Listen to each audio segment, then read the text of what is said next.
नमस्कार, आप सबका स्वागत है क्रॉप प्रोडक्शन टेक्नोलॉजी सीरीज में और ये है सिंचाई का सब एपिसोड। आज हमारे साथ हैं मिस्टर माधवन, कृषि विशेषज्ञ और इंजीनियर भी हैं जो पिछले 30 सालों से खेती कर रहे हैं। तो चलिए सिंचाई और इसकी तकनीक को ज्यादा जानने की कोशिश करते हैं। नमस्कार, क्रॉप प्रोडक्शन में आपका स्वागत है सर। नमस्कार हर्ष, धन्यवाद एक बार फिर इस ETDC एजुकेशन प्रोग्राम में जोड़ने के लिए।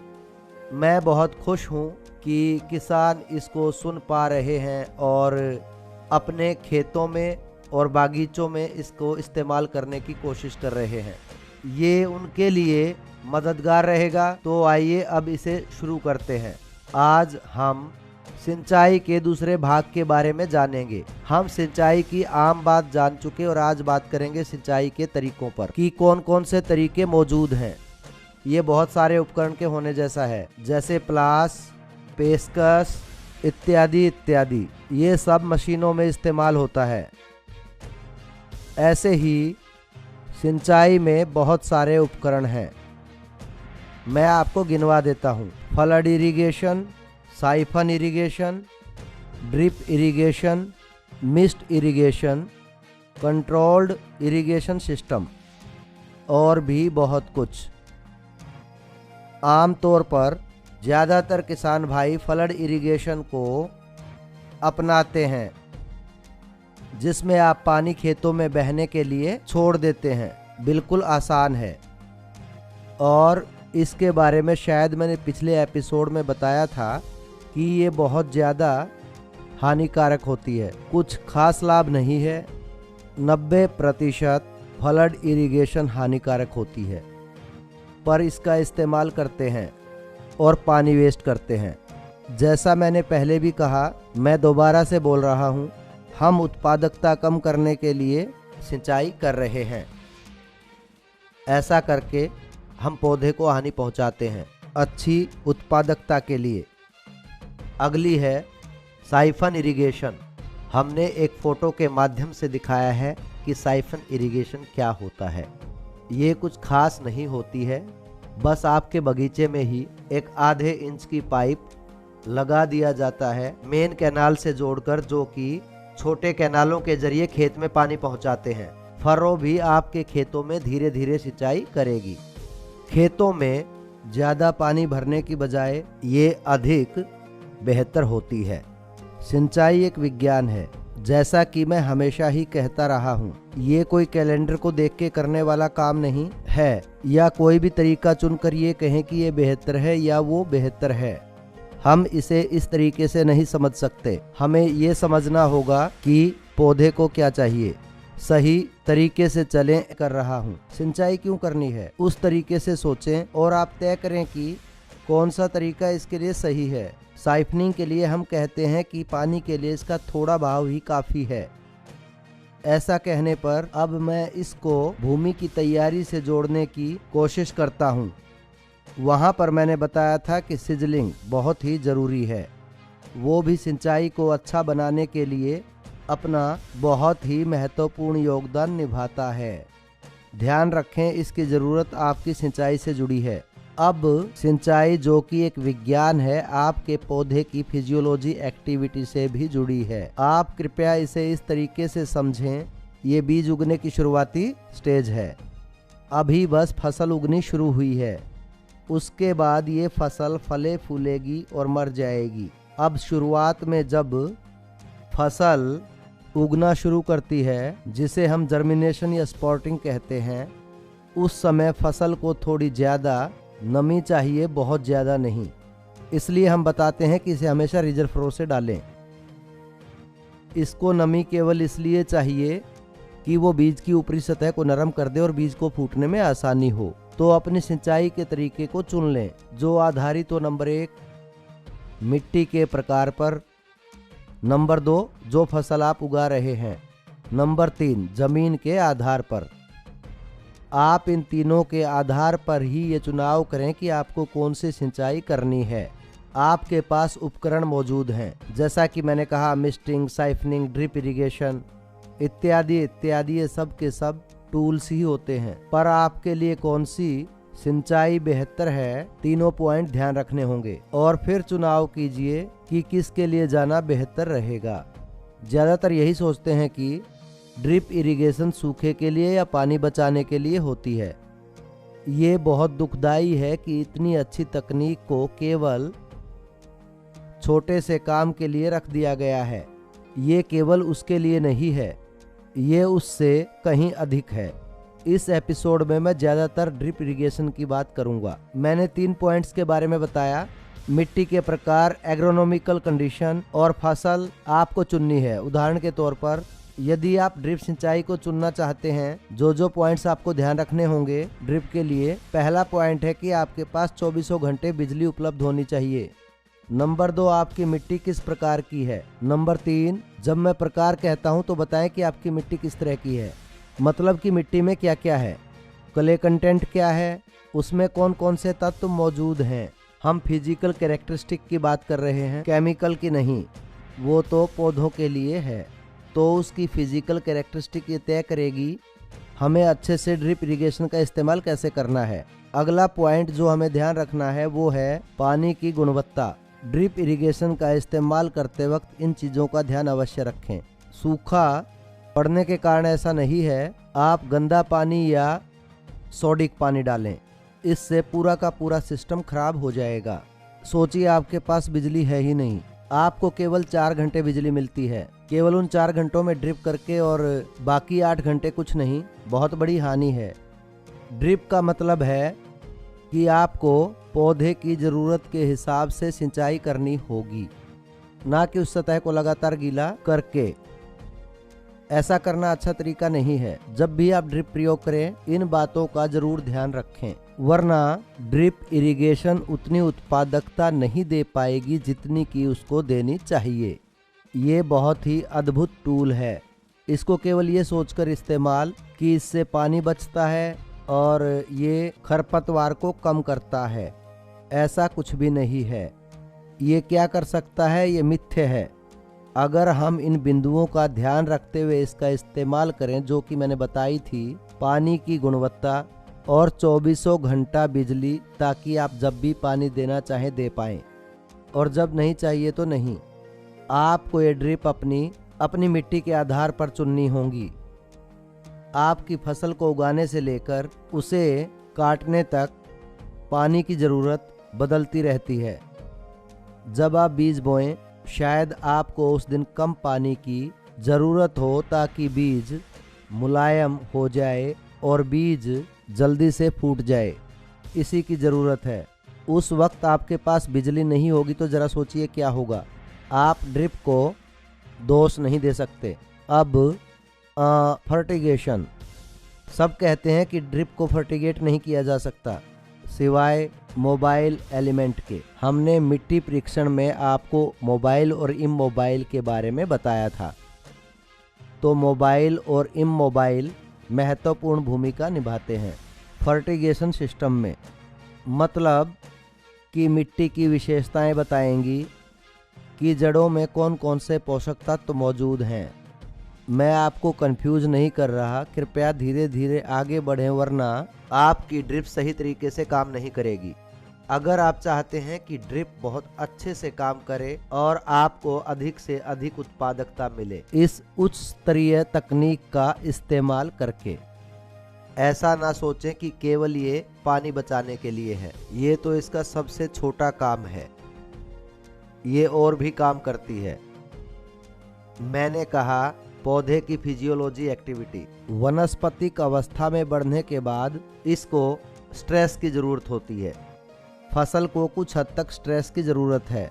एक ही जगह से लगातार ड्रिपिंग करने से जड़ों को खेत में पोषक तत्व मिलने से रोक दिया जाता है। जैसा कि आप सब जानते हैं, पौधे अपने आप नहीं खा सकते, इसे हमें आयनाइज्ड फॉर्म में खाना देना होता है। इसे पानी में घोलना होगा और घुलने के बाद इसकी नमी रूट एक्शन के द्वारा सोख ली जाती है। इसी तरह पौधों को पोषक तत्व मिलते हैं। अब आप लगातार ड्रिपिंग ही कर रहे हैं। एक ही जगह को बार बार गीला करना आपके पौधों को सुला सकता है। अगर ये चिकनी मिट्टी है, इसको समझें कि चिकनी मिट्टी में ड्रिप अलग तरीके से काम करेगी, रेतीली मिट्टी में अलग तरीके से काम करेगी। यदि ये कैलकेरियस है तो ये अलग है। मतलब कैलकेरियस, चिकनी, रेतीली, ये सब मिट्टी की विशेषताएं हैं। मतलब मिट्टी कैसी दिखती है, ये विशेषताएं मिट्टी की होल्डिंग कैपेसिटी बताएंगे और होल्डिंग कैपेसिटी के आधार पर आप बता सकते हैं कि ये ड्रिप सिस्टम आपके काम का है कि नहीं। इसी तरह ड्रिप सिस्टम लगाने से पहले आपको पौधे की फिजियोलॉजी समझनी होगी। मान लीजिए आप साइफनिंग तरीके से सिंचाई कर रहे हैं, तो इसमें हम पानी को बहा नहीं रहे हैं, हम साइफनिंग तरीके से सिंचाई करते हुए बहुत अच्छे से पानी दे रहे हैं।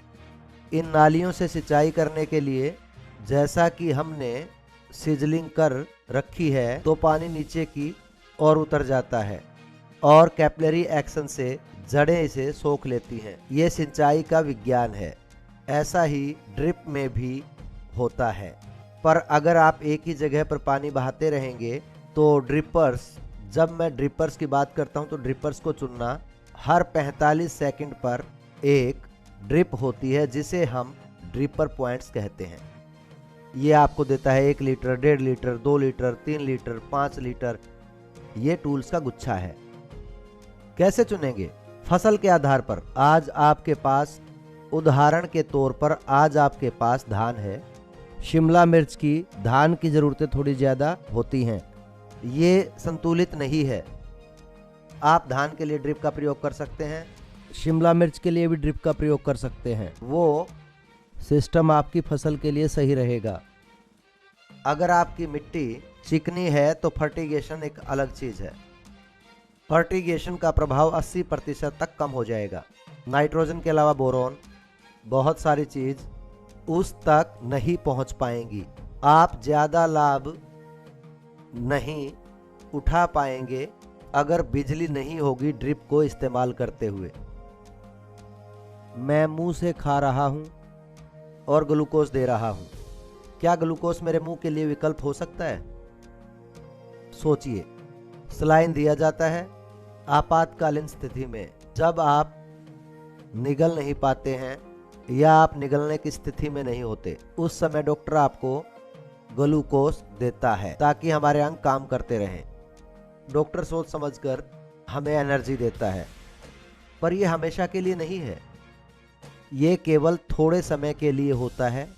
उसके बाद डॉक्टर आपको योग्य बना देंगे कि आप अपने मुंह से खा पाएं। ये सोखने का अच्छा तरीका है और सब पोषक तत्व आपको मिलेंगे। नाइट्रोजन को छोड़कर फर्टिगेशन नहीं करनी चाहिए। भारत में मुझे एक मुश्किल आई है ड्रिप के लिए। रोडेंट्स के बारे में आप जानते होंगे, और कुत्ते पूरी जगह घूम जाते हैं, पता नहीं इन पर काबू कैसे पाएं, जैसे चूहे। हाँ, प्यासे होने के कारण वो इस ड्रिप को काट लेते हैं, पाइप को काटकर पानी पीते हैं, और जब उनको पानी नहीं मिलता है तो वो नाराज होकर सारे पाइप काट देते हैं। मान लीजिए आपके पास लगभग 100 फीट की दूरी पर आपके पास एक पाइप है और आप हर रोज 22,000 फीट को चेक नहीं कर सकते हैं। आपको मेंटेनेंस पार्ट पर भी ध्यान देना होगा। ये बहुत ही महत्वपूर्ण उपकरण है, जैसे मैं बार बार बोल रहा हूँ। ये टेक्नोलॉजी का एक हिस्सा है, पर इन सब मुसीबतों का कैसे सामना करें, मैं जो करता था उसकी एक तस्वीर दिखा दूंगा। जहां पर भी मैं ड्रिप करता था, भारतवर्ष की जैसी कंडीशन है, मैं वहां मिट्टी का मटका या प्लेट रख देता था, तो ड्रिप अपना पानी मिट्टी के मटके या उस छोटी सी कले की प्लेट में डाल देगा। ये टपक कर उसे भर देगा और भरकर फसल में गिरेगा। तो जब कहीं पानी नहीं होगा, सब जानवर वहां से पानी पिएंगे और मेरी पाइप को बख्श देंगे। वो जंगली हो जाते हैं जब उनको पानी नहीं मिलता, खासकर रात में। ये चूहे और सब ये रात के राही हैं, दिन में कभी नहीं आते।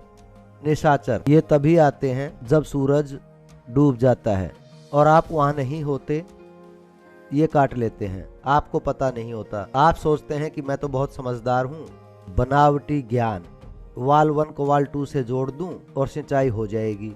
आपको नहीं पता होता कि 200 फिट पर आपकी पाइप काट दी।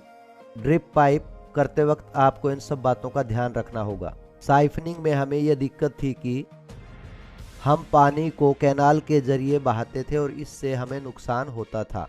तो मैंने क्या किया कि इसको बहने देने की बजाय मैं आपको स्क्रीन पर एक पिक्चर दिखा देता हूँ, जहाँ आप देख पाएंगे कि बहुत साधारण है। आपको कैनाल से पानी बहाने की कोई ज़रूरत नहीं। हर 30 या 60 इंच पर एक 10 mm की पाइप से पानी बहा दिया जाएगा। ये साइफनिंग जैसा ही है लेकिन ज़्यादा स्थिर। देश में बिजली कमी होने के कारण हमें इसे अपनाना ही होगा। हमें लगातार बिजली नहीं मिलती, ये भी नहीं जानते कि बिजली कब आएगी और कब नहीं। हमें इसका पता नहीं होता। ये मैंने अपने 30 साल के खेती के अनुभव में देखा है और आप सब भी इसके बारे में बहुत अच्छे से जानते होंगे। कुछ किसान जनरेटर का भी उपयोग करते हैं पर बहुत कम, ऐसा कम ही देखने को मिलता है। उसको चलाना भी आसान नहीं है क्योंकि हमारे यहाँ डीजल महंगा है। पहले इसका प्रयोग करता था लेकिन अब छोड़ दिया। अब साधारण साइफनिंग तरीके से हम इस बिजली की समस्या को भी दूर कर सकते हैं, जैसा कि मैंने आपको दिखाया। अब आप साइफनिंग तरीके में भी पानी को नालियों से बहा रहे हैं। ये नालियाँ एक ट्रैक्टर और उपकरण से बनाई जाती हैं। एक वी शेप का उपकरण, जैसा मैंने बताया, वी शेप में होता है।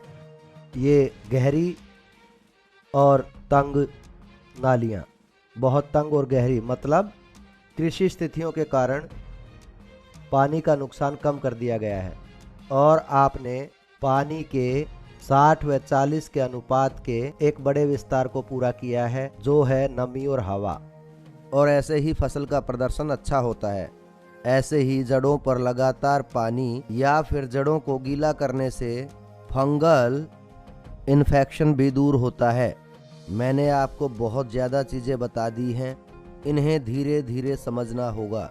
पीछे जाकर इसे 1-2 बार सुने, पता चले कि मैं क्या कहना चाहता हूँ। मैं इसे रटने के लिए नहीं कह रहा हूँ, मैं आपको केवल जागरूक करना चाहता हूँ कि किन किन चीज़ों की ज़रूरत है। चुनने से पहले ये ज़रूर देखें कि आपको किस तरह की सिंचाई की ज़रूरत है। मैं फिर से बता देता हूँ, हम खासकर भारत में हम सिंचाई को विज्ञान नहीं मानते, बिल्कुल नहीं। और सिंचाई 100% विज्ञान है। आप इसको इसी तरीके से समझते हुए चलें, इसी के अनुसार जाएं, ताकि आप सिंचाई से उत्पादकता को बढ़ा सकें, ना कि उत्पादकता को घटा दें।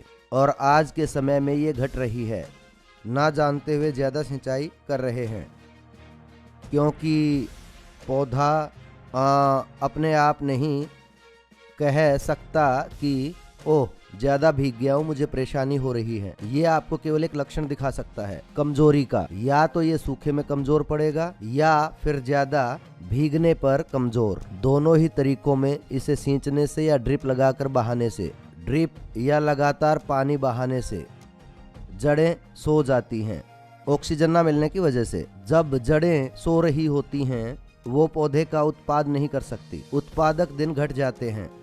स्वभावतः ये आपकी उत्पादकता में दिखेगा।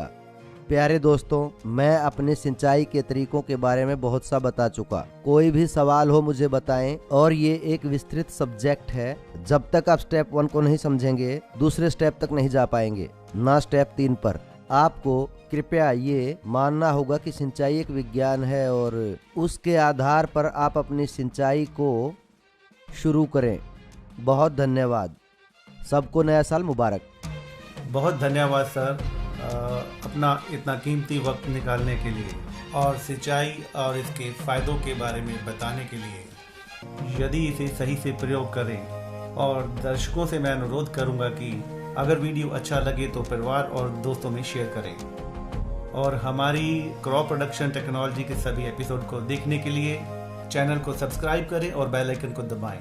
बहुत धन्यवाद।